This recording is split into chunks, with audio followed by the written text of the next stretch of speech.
భారీ వర్షాలు మోంతా తుఫాన్ ప్రభావంతో కోనరావుపేట మండలంలోని వట్టిమల్ల గ్రామంలో రైతన్నల పరిస్థితి దయనీయంగా మారింది.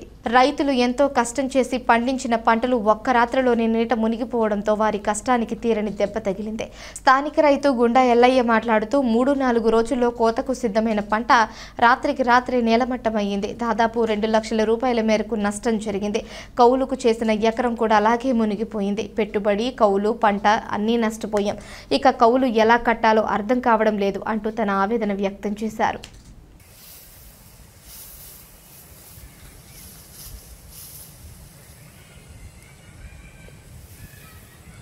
జిల్లా కోనరావుపేట మండలం వట్టిమల్ల గ్రామంలో చూస్తున్నాం. గుండా ఎల్లయ్యకు సంబంధించిన 2 ఎకరాల పొలం మొత్తం నేలపారమైంది. తన పండించిన పంట రేపు మాపో కోసేది ఈ వర్షం చేయబట్టి మొత్తం నేలపాలైంది. దీనిపైన అధికారులు వెంటనే న్యాయం చేయాలని చెప్పి తను కోరుకుంటున్నాడు. వట్టిమల్ల గ్రామం రైతుతో ఉన్నాం. రైతు పేరు గుండా ఎల్లయ్య. తన 2 ఎకరాల పొలం చేసిండు. రేపు మాపో కోసుకున్న పొలానికి ఈ వాన వర్షం చేయబట్టి చాలా వరకు నష్టం జరిగింది. తన మాటల్లోనే విందాం అసలు ఏం జరిగింది, ఆ పంట ఏంది, అసలు ఆయన ఏం పంట పెట్టిండు, ఇంకో 4 రోజులు అయితే చేతికి వచ్చే పంట ఎలా నష్టపోయిండో తన మాటలో విందాం. అయితే సన్నపు వడ్లు పెట్టింది, నేను 2 ఎకరాలు పెట్టినా. ఈ 2-3 రోజులు అయితే కోత అన్న టైం అయింది. అయ్యే వరకు మొత్తం రాత్రి కురిసిన వర్షానికి మొత్తం కింద దర్శకపడ్డది. అది పనిచేయదు, మోకల మంది నీళ్ళు అయిపోయినాయి. దీనికి పెట్టుబడి ఖాతా కార్ఖాన ఇంకొక 3-4 రోజులు అయితే కోసే టైం ఇది. ఇట్లా అయిపోయింది సార్. ఇట్లా అయినందుకు ఇక మాకు గవర్నమెంట్ అదేమన్నా దయ కలిగి చూసి కొద్దింత వాళ్ళు గమనించి మమ్మల్ని చూసుకోవాలి. ఎందుకంటే ఇంతగానో 6 నెలలు కష్టపడ్డాం.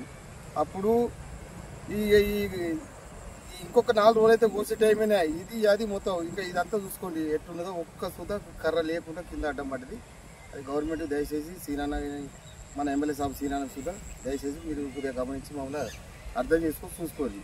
ఇదంతా మన ఎంతవరకు నష్టం జరిగింది? 2 ఎకరాలలో ఒక మూల సూత లేదు, ఒక 2 గుంటల మందం ఏమో ఉన్నది అంతే. పైసలు ఎంతవరకు నష్టం జరిగిందంటే? నష్టం ఇక 2 ఎకరాలు ఎంత లేదని 1 లక్ష రూపాయల లెక్క. ఈ సన్నపు వడ్లు 1 లక్ష రూపాయలు నా లెక్కలో లిస్ట్ పెట్టయితే 1 లక్ష రూపాయలు అంటే 50,000 దాకా ఇప్పుడు ఖర్చులు అవి అయినాయి.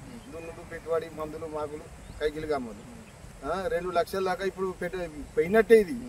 ఇది అంతా కలిస్తే ఇప్పుడు ఒక 20,000 రూపాయలు చూస్తే అత్తే రావు. ఇదంతా ధాన్యం గిట్టు సార్. మరి పరిస్థితి ఏంది? దయచేసి వట్టిమల్ల కాడ ఇట్లా జరిగింది. నాది వరకు ఇంకా వితౌట్ వాళ్ళు అందరు జరిగినాయి. ఇది నా వరకు చెప్తున్నా. ఇక్కడ 2 ఎకరాల పొలం వేసిన, ఇంత కౌలు పట్టుకున్న ఎకరం నాది. అది నష్టం. ఇప్పుడు కౌలు కట్టియాలి నేను. ఇది అది అంతా 2 ఎకరాల వేసిన. ఇట్లాంటి పరిస్థితులు ఉన్నా సార్ నేను. తనైతే ఇప్పుడు గుండెల్లయ్య గారు చెప్తున్నారు 2 ఎకరాల పొలానికి 2 లక్షల వరకు నష్టం జరిగింది. 1 ఎకరం నా సొంత పొలం, ఇంకో ఎకరం కౌలుకు తీసుకున్నా.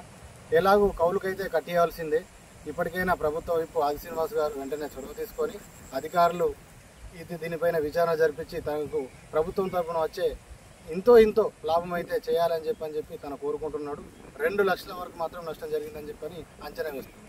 దీనిపైన వెంటనే అధికారులు చొరవ తీసుకోవాలి. ఎల్ఆర్టీ న్యూస్ లక్కవ రమేష్తో గుండెల్లయ్య.